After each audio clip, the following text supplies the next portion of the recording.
Hey everyone, it's Rochelle here with Losing It on Keto.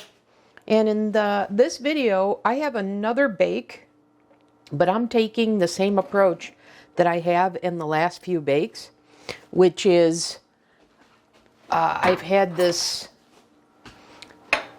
cooked turkey breast, the Kirkland oven browned, and I've been using that as my poultry in these bakes that I normally would have used boneless, skinless chicken.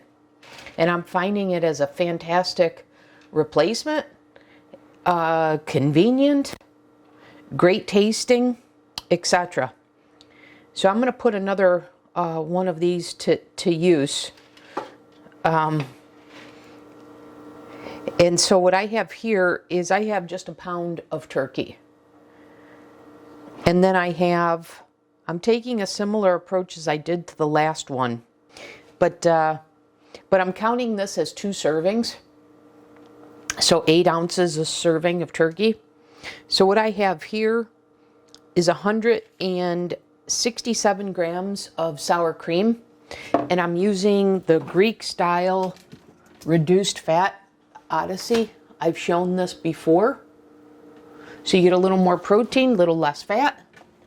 And then I have added to this a sour cream, cottage cheese of 73 grams. And I've stirred that together. So I'm intrigued by this recipe because of the, I don't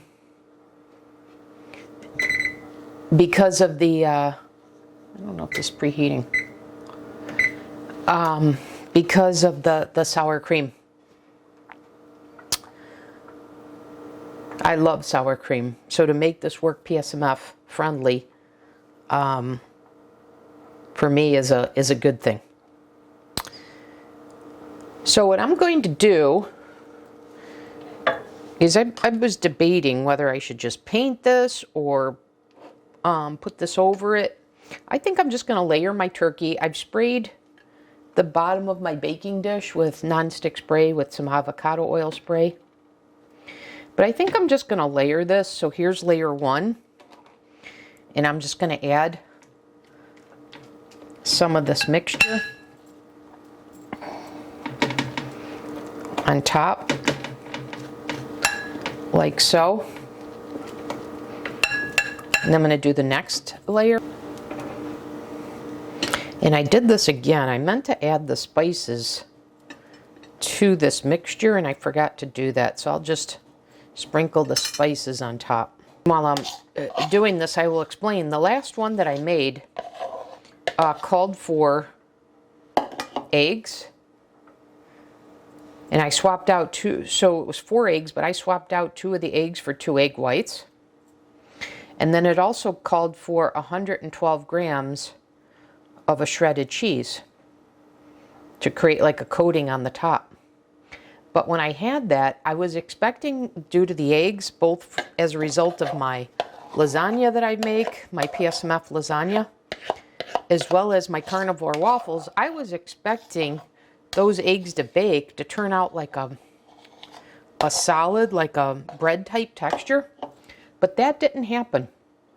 So the bake was very good, but it got me thinking, why am I adding all of this fat coming from the eggs and the cheese, the shredded cheese that I was putting on top, when I'm just getting kind of a gravy or a cream, if you will, with that? So I said, let me adjust that, because I can adjust the fat macros downwards by replacing that or eliminating it.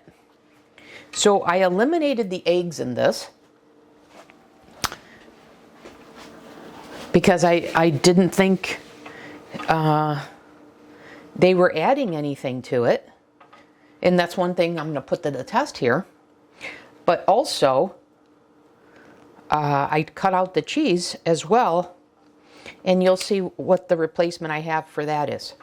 So this is my seasoning mix. This is a 3/4 of a teaspoon of garlic powder, onion powder, paprika, salt, and then a 1/2 teaspoon of pepper.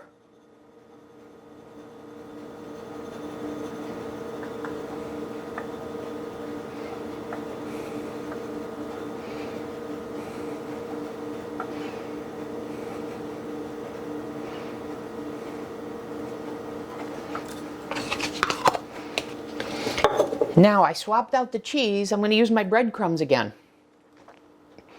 So this is 2 slices of bread that I dried out and then food processed into what looks like a more traditional breadcrumb. And this time, unlike my other bakes that I've made, I'm not adding butter to this because, again, given all the deliciousness here, I don't think this needs the butter, so I'm going to save the fat. So you're getting some tips as to how to adjust recipes, making them even more lower fat. I'm expecting this cheese to create sort of a gravy and then these to soak that up. So hence why I don't feel I need to add any butter to this.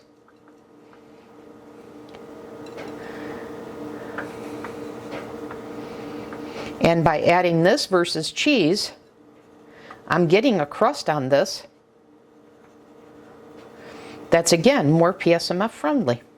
So I think the alterations that I've made to this, I don't believe I'm sacrificing anything. In fact, I think I'm enhancing it. Anyways, I'll come back in the next segment after this is baked. So the oven is preheating to 350, and I'm going to put this in the oven for 45 minutes. I'll see you back in the next segment. Okay, back in the segment. I've taken this out a while ago, so it's pretty cool.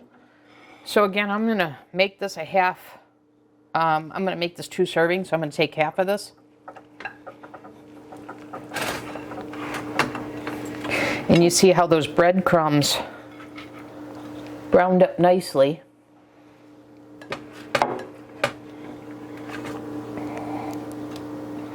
So let's see what we got here.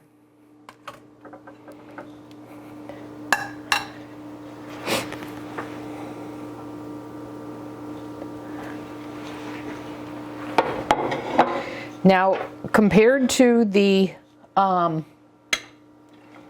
other one that I made that I was describing in the prior segment, this doesn't have the gravy and such.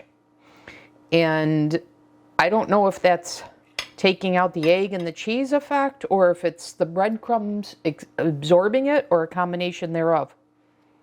But let's see how juicy it is, and the fact that this has been sitting a while. I don't know what it is about this combination, but it makes the turkey even that much more tender. But this is very good. But it is oddly, it is a different flavor profile than the other one.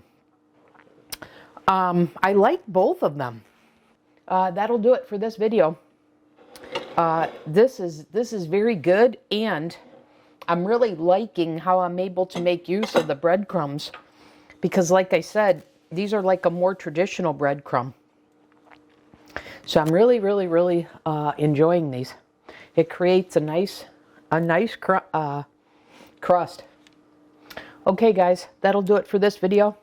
Thanks for watching as always, and I'll see you in the next video.